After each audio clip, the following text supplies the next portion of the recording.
Hello, everyone, and thank you for joining the second edition of Crossing the Chasm. Right now, we are joined with Sheldon Barrett, the CEO and founder of Cocovana, which we'll get into a little bit more. We'll keep today's edition very short and talk about the future topics that we'll have Sheldon join us back with over the next couple of weeks.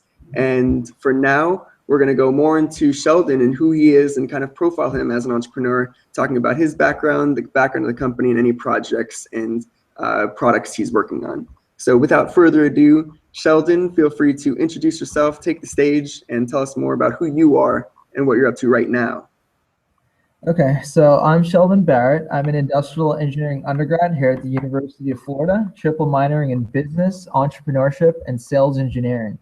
So I'm originally from Miami, Florida, so I'm really excited to, be a part of the University of Florida and joining the Gator Hatchery, which you can see the lovely logo behind me over here. So I'm the CEO, the founder of Cocovana, where I created the coconut twist. This is the project that I'm working on right now at the moment, which is a tool that allows anyone to safely open coconuts in seconds by securing into the husk and then just grabbing the outer handles and then twisting and cutting a 1-inch hole into the coconut safely in seconds. So that's kind of the product that I'm really working on right now at this moment. Cool. And thank you. I appreciate you having your prototype right there. Yep. It looks really cool and intuitive. I've seen it from the sketches, and now it's exciting to see it actually in full form.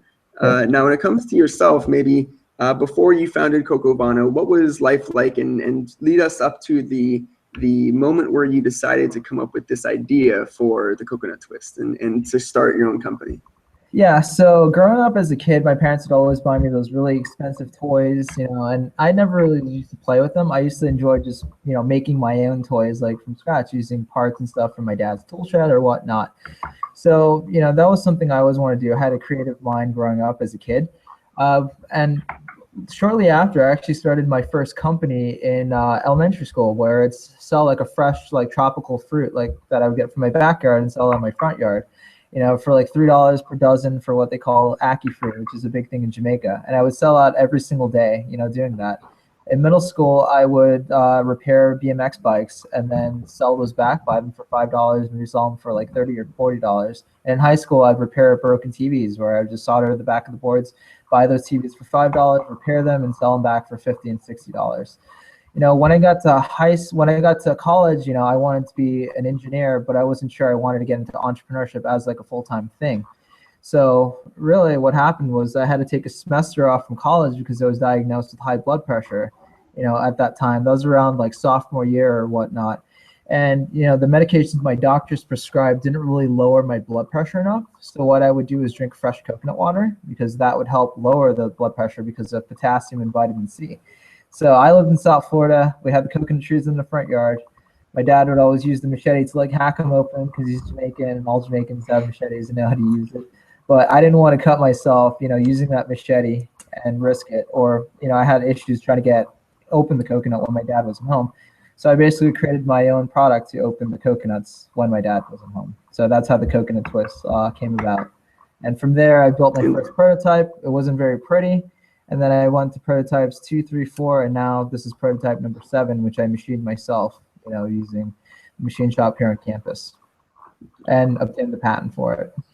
Wow. And so when it comes to that, I'd like for you to go into a little bit more detail about where you're at right now with your company. What stage would you say you're at as far as what you're working on as far as the projects, is like business plan competition, where you're at with getting funding and trying to get into stores. Tell me a little bit more about your situation and talk more about your company as far as your status at the moment.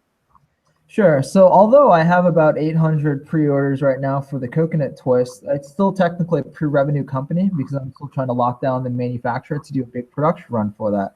So most recently, I got into 3 local stores here in Gainesville that sells fresh coconuts for the products. So I'll be building 50 units to satisfy that kind of test market for it here locally before I go abroad and get the big manufacturer at this point. So in the next few weeks, it's not going to be a pre-revenue company anymore. I'll actually start selling some of these coconut twists. I'm also trying to get those sales before the final draft of my business plan is due for the competition that I'm in here at the University of Florida for $25,000.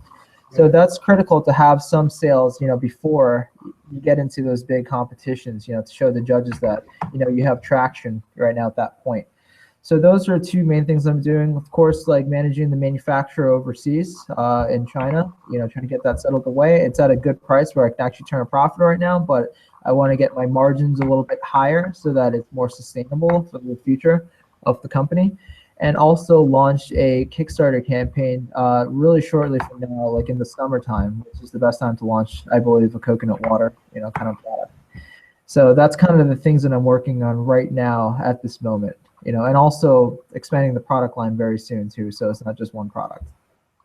Awesome. And and again, in order to kind of elaborate, but also keep it a little bit shorter for today, in the future, we'll probably be talking more about, campus resources and your pitches and the competitions you've also entered prior. But while we're here talking, what about going into a little bit more details as far as some of the resources you have used? I know you mentioned how you're able to rapidly prototype your product here on campus. So what kind of, I guess, tools and areas and people that you've been able to meet on campus that have helped you get to this level, and what kind of recommendations would you have for someone to kind of jumpstart what they're working on to get to where you're at right now? Okay, so I firstly recommend that here at the University of Florida, we have a place called the Office of Trademark and Licensing.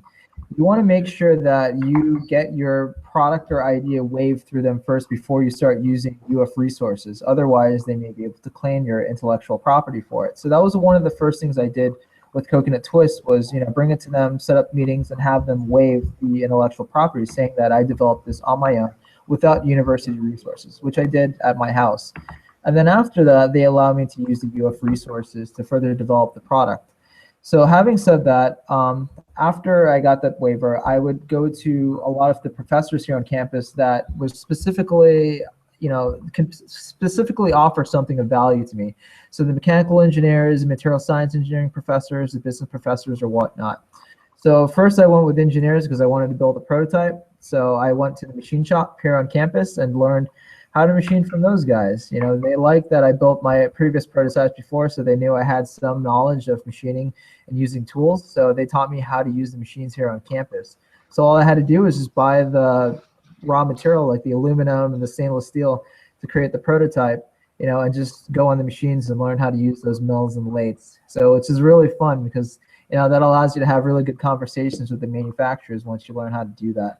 So that's like one of the most beneficial resources here on campus was, those people. And of course, all the different professors that will guide you along the way. I'm trying to think of other resources that you can go to for it. I know we do have a law clinic too here, which will give you advice for patent laws if you need to.